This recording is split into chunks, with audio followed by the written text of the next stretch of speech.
Hello everyone, it's me Clayton. I just finished watching the final episode of season 4 of The Boys. That was previously known as Assassination Run, but is now renamed because of a certain event that occurred over the weekend.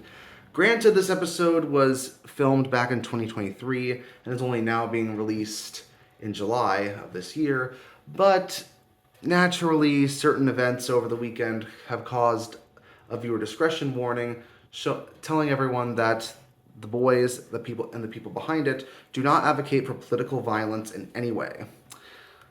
And given that the whole series, and this season especially, has been building up to the boys trying to kill Victoria Neuman to prevent Homelander from taking over the country, it's kind of crazy that an actual assassination occurred that towards another controversial political candidate. So let's just say this: just because the show depicts something doesn't mean it endorses it, and let's just move on. So the final episode wraps everything up in a pretty neat bow while also managing to set things up for a final season. So basically, Butcher is suffering from his compound V cancer as he finally gets to meet Ryan again alongside Grace Mallory.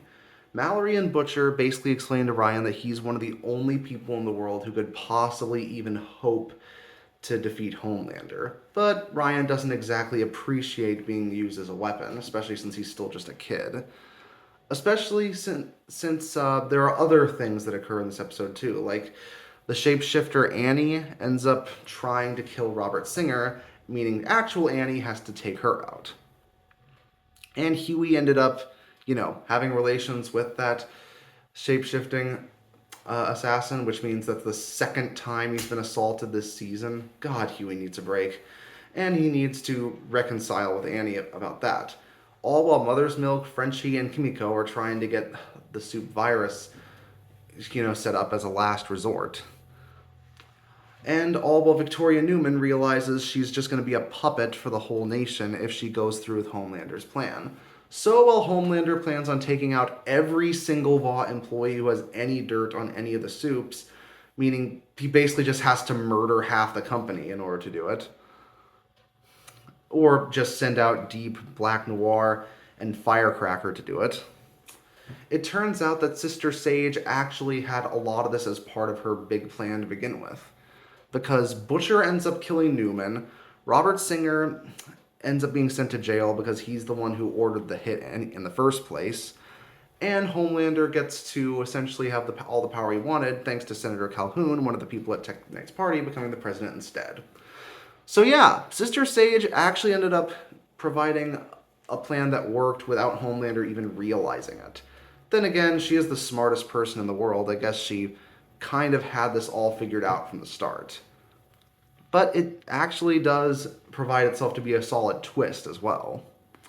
Especially considering it leads to easily the darkest ending for any boys season so far. Soups have taken over the government essentially, where Homelander can basically order them around to capture anyone he wants. Which means Mother's Milk, Kimiko, Frenchie, and Huey have all been sent to jail. Starlight's on the run. Butcher has his hands on the virus that could potentially kill everyone with Compound V, including himself. And Vought is essentially in control of the world by the time the season comes to a close. So yeah, it's basically the Empire Strikes Back, all is lost moment where it feels like the villains have already won, but there's still one more season, so the heroes can hopefully get some kind of happy ending at the end of it. It was intense, it was pretty awesome, but it also shows that the season has actually been a bit slower than you'd think for a season that's essentially building up Vought as the true villains here. And I don't think the season is perfect. It's definitely got a lot of flaws and some moments that either don't work or feel like they would have worked better in a previous season. But I do think the satire, the violence, and the overall final episode of the season do wrap things up in a way that get me excited for the next season, and it also helps me see why Gen V is tying into this in a satisfying way, in a way that where it actually makes sense to have that show as part of the boys universe to begin with. So I'm going to give season 4 as a whole an 8 out of 10. See you next time.